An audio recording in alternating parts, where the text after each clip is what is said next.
Oi, tudo bem? Aqui vamos nós. Paradigma, eis a questão.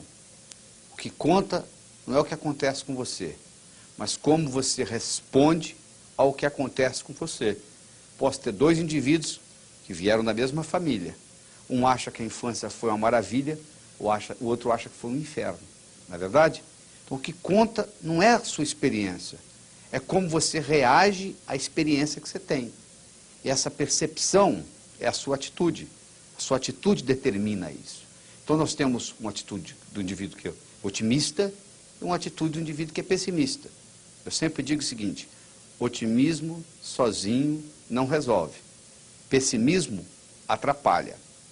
E o modo de você mudar essa atitude, que vai determinar a sua altitude na vida, depende muito do modo como você percebe o mundo. Depende muito do que nós chamamos de paradigmas. Ou seja, a percepção que você tem do mundo. Vou dar um exemplo. Se um indivíduo do sexo masculino veste uma saia ou um vestido de mulher, é um absurdo. Se um indivíduo do sexo feminino veste uma calça jeans de homem, não tem problema nenhum. Por quê? É o paradigma vigente na nossa sociedade que mulher pode usar roupa de homem, mas homem não pode usar roupa de mulher. Não é verdade? Isso é um paradigma. Isso não está escrito em lugar nenhum. Mas é o modo como uma coisa é percebida. O paradigma está para nós igual a água está para o peixe. O peixe que nunca saiu da água, ele não sabe que existe água. Porque ele só vai saber que existe água quando ele souber o que não é água. Porque o nosso cérebro conhece por comparação, conhece por analogia. Então, se ele não sabe o que não é água, ele não sabe que ele vive na água. Se você não está vivendo num paradigma diferente, você não sabe que você vive num paradigma. E aquele paradigma determina o que é possível e o que é impossível na sua vida. E o paradigma, de um modo geral, está ligado com um paradoxo. Quando você depara com um paradoxo, é hora de mudar o paradigma. Niels Bohr, que é um físico dinamarquês que ganhou o prêmio Nobel por causa da estrutura do átomo, ele tem uma frase que ele diz o seguinte: que bom que nós encontramos um paradoxo. É sinal que nós estamos prestes a descobrir um novo paradigma. Quando a situação se torna paradoxal, o único jeito que você tem é criar novos paradigmas. E os paradigmas vão se tornando obsoletos. Essa que é a realidade. Então, na época das carruagens, ganhava dinheiro quem fabricava carruagem, quem fabricava roda de carruagem. Depois que o Henry Ford introduziu o modelo T, todo mundo passou a andar de carro, não adianta você fabricar roda de carruagem mais. Hoje você tem que fabricar pneu, é verdade? Porque houve uma mudança no paradigma. E isso aí vai determinar o modo como você vive. Vou dar um exemplo muito simples. Houve uma época que o mundo era chato. Até que Nicolau Copérnico matematicamente provou que o mundo era redondo, e Cristóvão Colombo comprovou. Quando o mundo era chato, era impossível você fazer uma viagem de volta ao mundo num mundo chato. Quando o paradigma é do mundo redondo, agora você pode fazer uma viagem de volta ao mundo. Ou seja, quando há uma mudança de paradigma, há uma multiplicação de possibilidades. Ou seja, aquilo que era impossível na sua vida, com a mudança de paradigma, passa a ser possível. Mas só que a nossa tendência é continuar com os paradigmas antigos. A Suíça dominou o mundo de relógios durante muito tempo. Quando o relógio eletrônico, que provavelmente você está usando aí no seu pulso, foi inventado, houve um grande problema na Suíça, porque quem inventou o relógio eletrônico não foram os japoneses, nem tampouco os americanos, foram os suíços. Mas quando o suíço apresentou aquele relógio, que não tinha corda, que não tinha mola mestre, que não tinha rubi, eles disseram: isso não é relógio, guarde isso. E os japoneses, a Seiko, e os americanos, a Texas Instruments, lançaram e tomaram conta do mercado. Os suíços, que dominavam o mundo de relógios, tinham 90% do lucro de relógios no mundo, chegaram a 15%. Eles tinham 65 mil funcionários, chegaram a 15 mil, tiveram que mandar 50 mil relojoeiros embora. Ficaram desempregados, porque houve uma mudança no paradigma. Na sua vida, se você examinar, você vai ver que muitos paradigmas estão mudando.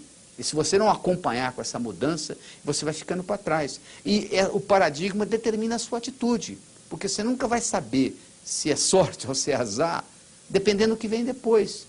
Eu tenho uma história que eu conto no meu livro Sucesso Não Ocorre Por Acaso, que é a história de um menino que está sentado na calçada, e numa pequena vila da China, e passa uma cavalaria, e tem um potrinho, um cavalinho que nasceu 5 ou 6 dias antes, e o potrinho não está conseguindo acompanhar o ritmo da cavalaria. E o dono da cavalaria vê aquele menino sentado e pergunta para ele, você quer esse cavalinho para você? Ele, quero. Ele ganha o cavalinho e leva para o quintal.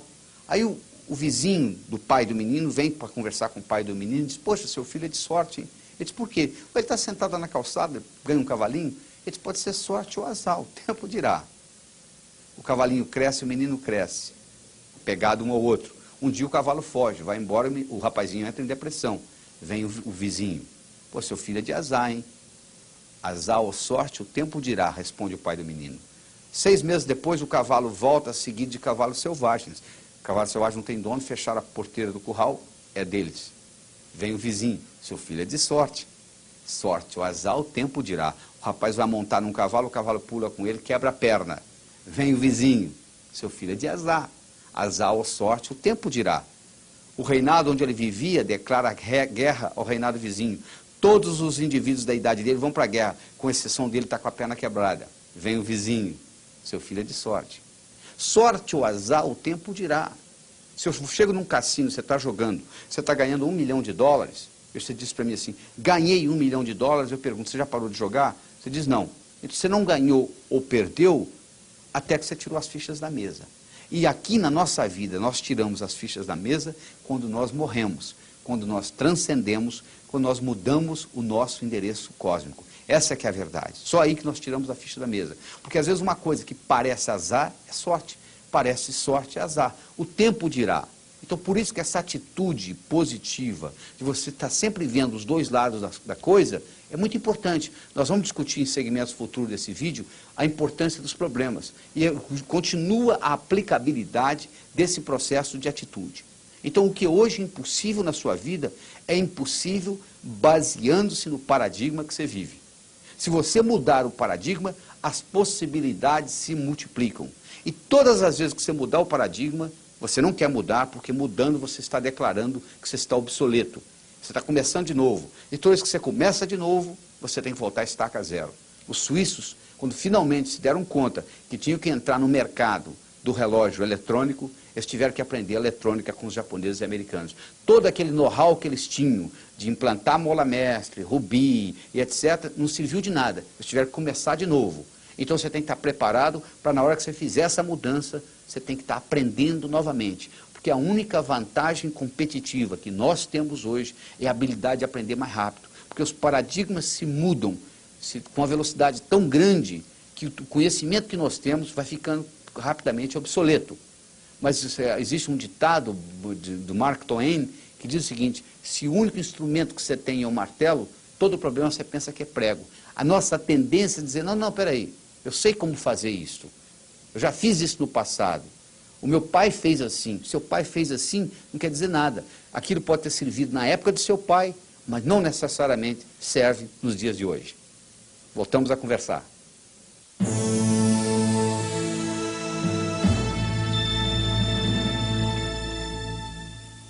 Oi, tudo bem? Aprendendo com os problemas. Você sabe que se eu tirar os problemas da sua vida, eu acabo com a sua vida? Se tirar os problemas do seu emprego, você perde o emprego. Se eu tirar os problemas da sua família, eu acabo com a sua família. A vida é um problema atrás do outro. O único pessoal que não tem problema é o pessoal que mora no cemitério. Assim mesmo eu tenho minhas dúvidas. O segredo não é você acabar com os problemas. O segredo é como você lidar com os problemas. Porque os problemas nos dão experiência. E isso é que é importante na vida. Depois que você morrer, depois que você transcender, depois que você mudar o seu endereço cósmico, quando você chegar lá do outro lado, eles vão lhe fazer 2 perguntas. Primeira pergunta, o que você aprendeu lá? Segunda pergunta, como que a sua passagem por lá melhorou o planeta Terra? Para você responder a primeira pergunta, o que você aprendeu lá, quando dá tudo certo, você não aprende nada, não é verdade? Quando alguma coisa sai de errado, aí você aprende com o erro. Então os problemas são exatamente isso, as oportunidades de você aprender. Então quando, por exemplo, o filhinho de papai, o pai não deixa o filho ter problema nenhum, o que acontece? Ele não fica preparado para a vida. O pai constrói, o filho mantém, o neto destrói. Você já escutou isso? Deixa eu lhe contar um problema que ocorreu comigo quando eu tinha 12 anos de idade e que foi uma situação crucial de mudança na minha vida. Quando eu tinha 12 anos de idade, o cachorro da minha vizinha sumiu. E ela achou que eu tivesse roubado o cachorro. Então ela chegou para mim e disse, cadê meu cachorro? Roubou, não roubou, roubou, não roubou. Ela foi no posto policial, deu parte. Então veio uma intimação para que eu comparecesse lá. E o meu pai disse, ó, chegou isso aqui para você. Eu falei, pai, o senhor vai comigo? Ele falou, não, eu não, esse é problema seu. Ela tem 12 anos de idade, não interessa, é problema seu. Eu arrumei um tio, ele foi comigo, nós chegamos lá, comecei a discutir com um cabo ignorante lá e acabei voltando para casa com uma multa. Tinha que comprar um cachorro para a vizinha. Aí eu mostrei para o meu pai e disse, você vai comprar. O dinheiro vai sair do seu bolso. E eu tinha ganho meu primeiro dinheiro dando aula particular de matemática. Eu sempre gostei de matemática, eu dava aula particular. O primeiro dinheiro que eu ganhei na minha vida, eu usei para pagar um cachorro que eu nem sabia que existia. Por muitos anos eu ressenti o meu pai. Primeiro, por não ter ido ao posto policial comigo. E segundo, por não ter pago a multa. Mal sabia eu que aquilo ali era um modo do universo me ensinar. Porque graças ao cachorro da vizinha que sumiu, que eu juro que não tinha nada a ver comigo, graças a isto eu desencadeei um processo onde eu me tornei mais responsável, eu me tornei mais independente. Com 19 anos de idade eu era praticamente financeiramente independente. Então isso alavancou a minha vida. Deixa eu mostrar uma outra experiência interessante do Japão, por exemplo. O Japão, em 1945, Hiroshima, Nagasaki, tudo destruído. Hoje o Japão é a segunda potência do mundo. Quer dizer, um problema que foi a destruição com a bomba atômica foi um incentivo para a reconstrução do Japão. A Alemanha, hoje é a terceira potência do mundo, em 1945, também foi destruída. Então eu quero que você entenda que o problema é um modo de você evoluir. E os problemas que você tem são problemas linguísticos, são problemas de linguagem. Todo problema, quando aparece, ele traz consigo a semente da solução. Você diz, não, o meu problema não é de linguagem, eu tenho um nariz grande. Mas tem índio que cresce o nariz, estica o nariz para ficar bonito. É um problema de linguagem. Essa é a solução. É você entender que é um problema de linguagem que tem solução.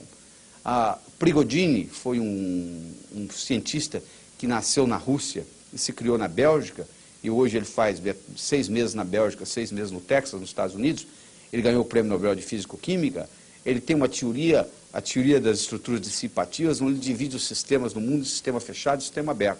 O sistema fechado tem entropia com o universo, e o sistema aberto tem sintropia com o universo. E ele usa o verbo to perturb. Ele diz, quando o sistema aberto, como é o cérebro, como é a linguagem, quando é perturbado, das duas uma, ou ele desintegra ou ele vai para uma escala hierárquica superior.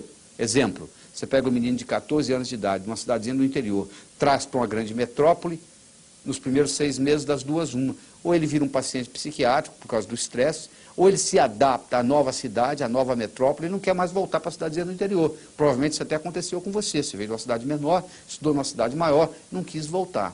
Mas para isso acontecer, você teve que passar por aquele momento de transição, por aquele momento de estresse, de adaptação na nova cidade. É para isso que o problema serve, é para perturbar o seu cérebro e permitir que você cresça, que você evolua, que uma uva, uma vez madura, nunca volta a ser verde. Você não volta ao que era. Só que as pessoas, de um modo geral, elas encaram os problemas do seguinte modo: tem que ter ganhador e tem que ter perdedor. Então a metáfora que eu quero apresentar para você nesse momento é a metáfora seguinte: você pode ser carpa, você pode ser golfinho, você pode ser tubarão.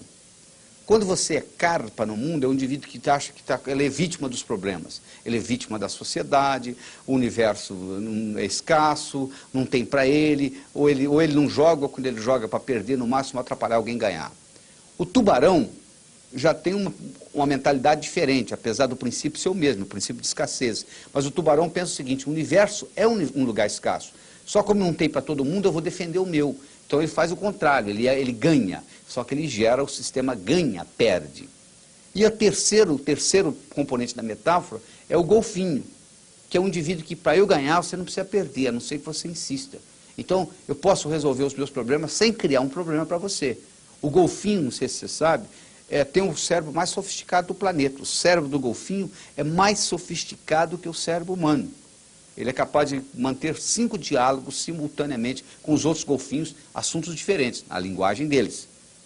E um golfinho, quando está estressado, ao invés dele ter breakdowns, ele tem breakthroughs. Ao invés de ele ter infarto, ao invés de ele ter pressão alta, ao invés de ele ter reumatismo, ele cria. Ele usa a energia do problema para criar. Se você ensina um truque para o golfinho, ele faz o truque, você dá o peixe. Ele faz o truque, você dá o peixe. Ele faz o truque, você dá o peixe. Aí ele faz, você não dá, ele torna a fazer, você não dá, ele torna a fazer, você não dá, ele vai para o fundo da piscina, no lugar onde ele está, e ele cria um truque novo que impulsiona você a dar o peixe para ele. Quer dizer, ele usa aquela energia do estresse para criar. É isso que nós precisamos aprender na nossa sociedade, porque os problemas não vão diminuir. Cada vez vai ficando mais complexo você viver. A complexidade e a ambiguidade mudaram para a vizinhança e decidiram ficar. Então o que você tem que fazer não é se livrar dos problemas, é você saber utilizar os seus problemas de um modo diferente para que você, utilizando essa energia, você cresça. E com isso, a população, de um modo geral, cresça. Certo? Voltamos a conversar.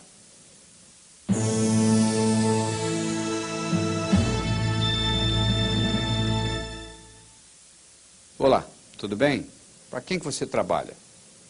Você está sempre trabalhando para você, sabia disso? Mesmo que você seja assalariado, se você melhora, quem melhora é você. Napoleon Hill fez aquela pesquisa onde ele entrevistou 16 mil pessoas. Dos 16 mil, 1.000 eram milionários. Dos 1.000 milionários, ele selecionou 500, que além de terem dinheiro, tinham saúde, boa vida familiar, etc, etc, etc. E muitos daqueles indivíduos, eles começaram pobres e terminaram ricos. Todos aqueles indivíduos que começaram pobres e terminaram ricos, quando eles trabalhavam para alguém, eles trabalhavam como se a empresa fosse deles. Eles economizavam como se a empresa fosse deles. Eles administravam como se a empresa fosse deles. Porque se você tem a atitude seguinte, bom, eu não vou me empenhar nisso não, porque isso não é meu. O dia que eu tiver o meu negócio, aí é diferente.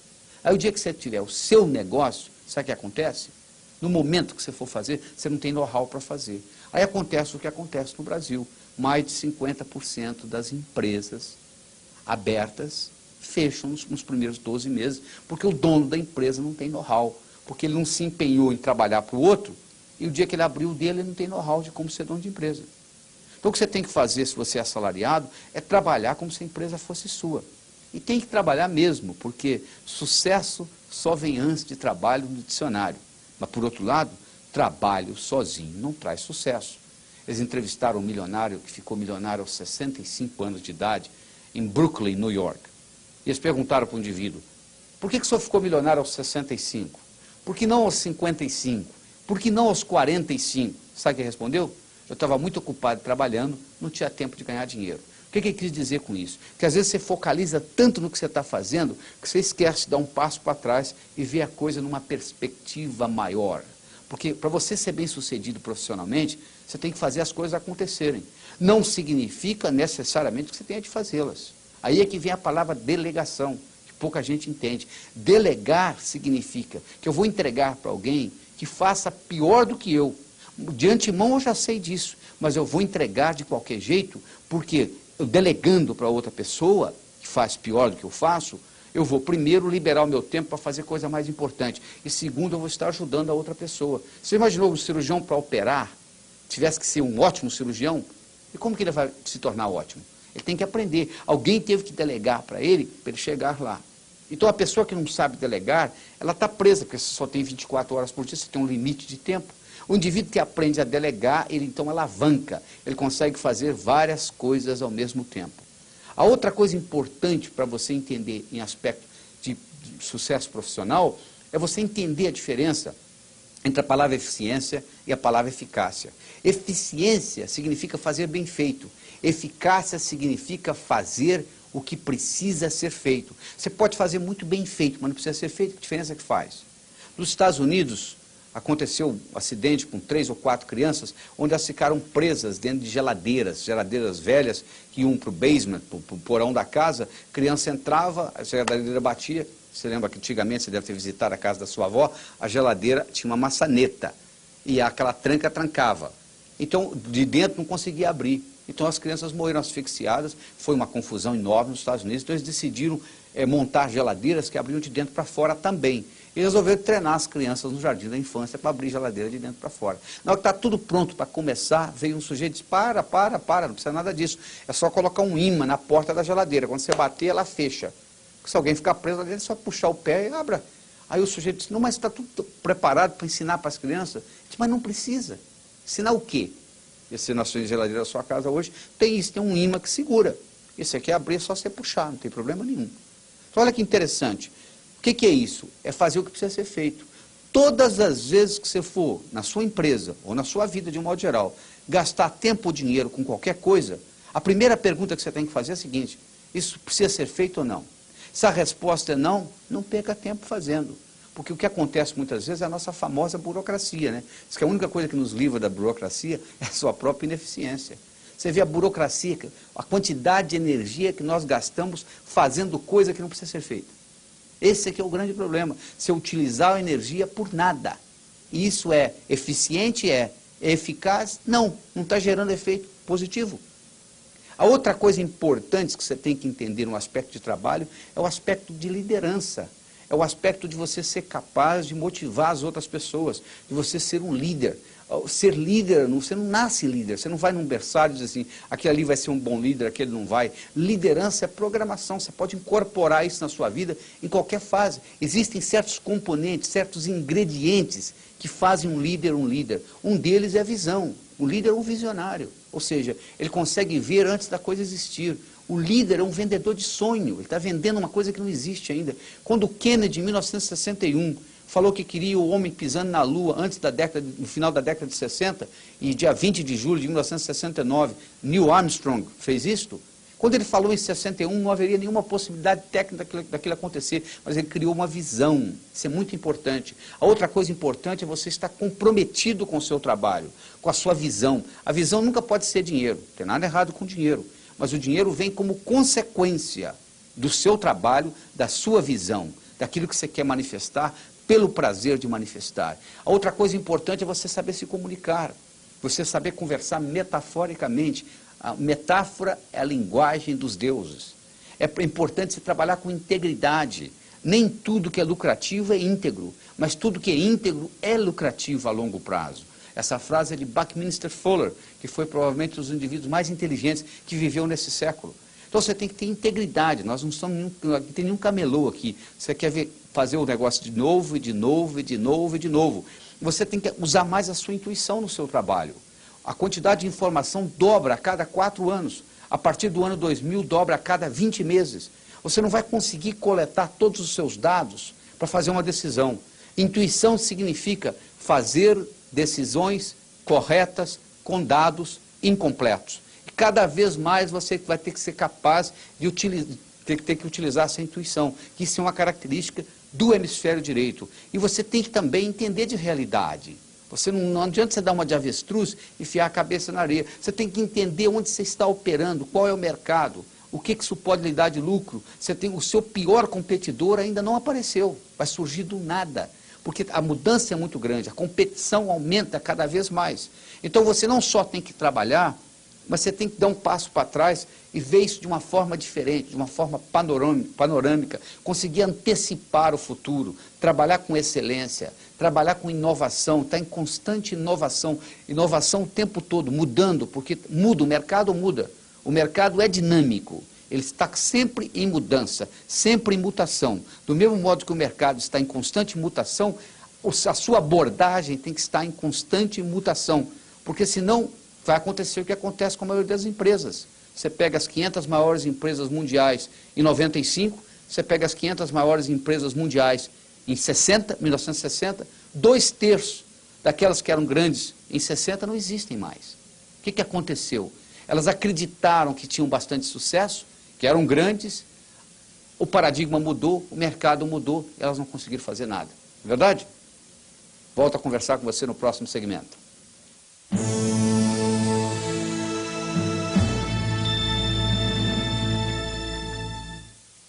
Olá, tudo bem? Harmonizando sua vida pessoal e sua vida profissional. Você dorme provavelmente 8 horas por dia, não é verdade? Um pouquinho mais, um pouquinho menos. O dia tem 24 horas. Se você dorme 8, sobram 16. Você trabalha mais ou menos em torno de 8 horas por dia, talvez um pouquinho mais, talvez um pouquinho menos. Ora, se você está dormindo 8, só sobraram 16, porque dormindo não conta, né? Sobraram 16. Dessas 16, metade você passa trabalhando. Se você não obtiver satisfação no seu trabalho, Meus pêsames. Você passa 50% da sua vida desarmonizado, estressado. Só que eu quero que você entenda que estresse em si não faz mal para ninguém. Sabe o que faz mal? É distresse. Se eu lhe der uma vara de pescar e você for para uma fazenda, daqui 2 meses você vai me devolver a vara e eu dizer, não quero não. Eu quero aquele estresse que eu tinha antes. Nós estamos acostumados com estresse. O pessoal reclama muito, mas também não consegue ficar sem estresse. Não tem nada errado com estresse. Nós convivemos com estresse. Estresse faz parte da vida moderna. O segredo não é você se livrar do estresse. Para você harmonizar a sua vida, o segredo é você fazer igual o golfinho. O que eu ensinei o golfinho faz? Ele pega o estresse e ao invés dele ter breakdowns, ele tem breakthroughs. E ao invés dele ter pressão alta, reumatismo, envelhecimento precoce, ele usa esse estresse para criar. Mas se esse estresse passar um pouco demais e você não souber controlá-lo, é igual aquela pedrinha que você coloca no sapato. Coloca uma pedrinha bem pequenininha de areia no seu sapato, dentro do seu sapato, e vai andar durante o dia. No final do dia você me conta o que aconteceu. É apenas uma pedrinha, é uma coisinha à toa, mas faz uma diferença enorme. Às vezes um pequeno estresse que você carrega cronicamente pode fazer uma tremenda diferença na sua vida. Então o que eu quero que você aprender a harmonizar a sua vida, você tem que aprender a relaxar. O relaxamento é fundamental, porque o seu hemisfério direito, ele só trabalha quando você está relaxado. Se você tiver com a musculatura contraída, o hemisfério direito não entra em atividade. E você sabe, o hemisfério direito é a fonte da criatividade. As grandes descobertas no mundo ocorreram graças ao hemisfério direito. O Albert Einstein deitado na rede, imaginando que ele viajava no raio de luz. O Arquimedes deitado na banheira, saiu correndo nu na rua, gritando eureka, eureka, eureka. Então o relaxamento é fundamental para você descobrir novas coisas. E você não precisa ter muitas grandes ideias na vida, não. Às vezes você tem uma ideia boa, é o bastante para o resto da vida. É verdade? Outra coisa importante, respiração. Você sabia que se faltar oxigênio ao cérebro, imediatamente o cérebro desmaia? É importantíssimo. O cérebro representa 2% do peso do seu corpo e consome 20% do oxigênio que você respira. Você vê como é que ele usa o oxigênio. Se faltar oxigênio ao cérebro, imediatamente o cérebro desliga. Por quê? Porque aí você desmaia, você vai da vertical para a horizontal, facilita o fluxo, facilita a chegada de oxigênio. É um mecanismo de defesa que o corpo tem. Agora, essa respiração pode ser feita do seguinte modo. Você pode inspirar contando em 4, segurar contando em 4 e expirar contando em 4. Então é 1, 2, 3, 4, 1, 2, 3, 4, 1, 2, 3, 4. E você faz isso 4 vezes. O que você está fazendo? Quando você inspira, você está trazendo oxigênio. Quando você segura, você está criando o que se chama hipóxia. Uma faltazinha de oxigênio que libera uma substância chamada adenosina, que dilata os vasos, e quando você solta e respira de novo, o oxigênio vai em área que não ia antes. Então você está ampliando a sua capacidade mental. Isso leva o quê? 4 segundos, 1 minuto no máximo, 4 segundos cada vez. Então, se em menos de 1, 2 minutos, você faz uma reoxigenação cerebral. Outra coisa importante na sua harmonização é a sua habilidade de visualizar. Nós já falamos aqui antes que se você visualizar em colorido, tem um impacto muito grande. Pessoas deprimidas pensam em preto e branco. Pessoas apaixonadas pela vida pensam em colorido. Daí que está o fundamento científico, por exemplo, da cromoterapia. A outra importante fator na harmonização da sua vida é o gerenciamento do seu tempo. Se você não consegue gerenciar o seu tempo, você não consegue gerenciar a sua vida. Porque a sua vida, o que ela é? Um tempo. Todos nós nascemos iguais, sabia disso? Nós nascemos nus e temos 24 horas por dia. O que você faz com as 24 horas faz toda a diferença. Tem sujeito que não consegue gerenciar o tempo. Então a primeira coisa que você tem que aprender é a gerenciar o seu tempo. Você tem que saber dar prioridade às coisas importantes, não às coisas urgentes. Tem sujeito que só faz na hora da crise, ou seja, tudo é urgente. Então você tem que ter coisas urgentes e importantes, urgentes e não importantes. Essas vezes você tem que fazer. Mas o mais importante de tudo é fazer as importantes que não são urgentes. Ou seja, fazer com planejamento. Porque se você falha em planejar, você está planejando em falhar. Essa que é a verdade. Você imagina um sujeito que chegou ao pico do Monte Everest. Você acha que ele chegou lá por acaso e se deu conta que estava lá? Não. Ele planejou anos. Ele colocou energia. Ele Cada etapa ele estudou, ele desenhou na mente primeiro. Então, lembra que eu falei? Tudo é criado duas vezes. Primeiro você cria aqui, depois você manifesta aqui. Então, você sabendo fazer isto e harmonizando isso no seu ambiente de trabalho, você pode usar o seu ambiente de trabalho como um mecanismo de transformação. Porque é isso que nós vamos usar hoje, como um mecanismo de transformação. Você usar o seu trabalho para a sua própria evolução. Claro que você vai ganhar dinheiro também com isso. Mas mais importante do que o dinheiro é a sua realização, é a sua autorrealização, enquanto você está contribuindo para a sociedade também. Porque se você só fizer para você e não fizer para a sociedade, é igual mascar um chiclete. Você masca, ele começa a perder o gosto, uma hora você tem que cuspir-lo fora. Você vai ver que um indivíduo que é muito egocêntrico, que é muito egoísta, que só cuida dele, ele não tem satisfação na vida. Chega uma hora que a vida fica cinza para ele, porque ele não está contribuindo para o outro ser. Nós somos animais sociais, nós não vivemos isolados em ilhas, e se o seu vizinho está sofrendo, é problema seu também. Se você vive em parede de meia com alguém, e o telhado da vizinha está pegando fogo, é seu problema também. Não é verdade?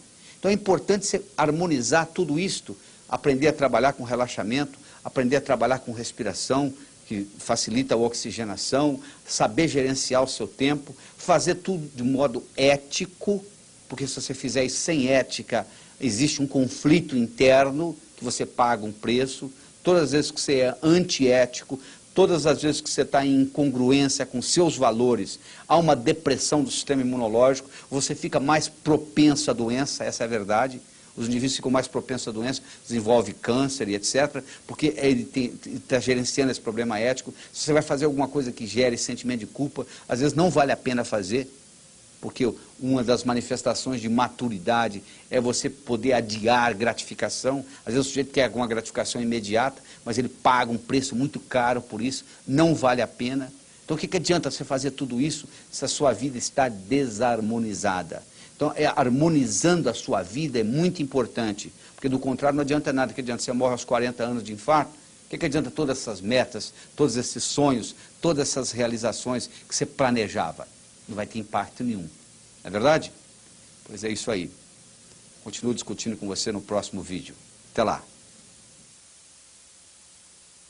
Além desta coleção, você tem à sua disposição vários outros vídeos que você pode adquirir por telefone em São Paulo, 011 950 4222. Nós temos 2 vídeos do Sucesso Não Ocorre Por Acaso, 2 vídeos da Mágica da Influência, aumentando sua inteligência interpessoal, 1 vídeo do Prosperidade, Fazendo Amizade com o Dinheiro, e 2 vídeos do Emagreça Comendo, despertando o magro que existe dentro de você. Se você estiver interessado em qualquer dos meus cursos, nós temos cursos de 1 noite, de 1 dia inteiro, de 3 dias em Hotel Fazenda. Ligue para 011 889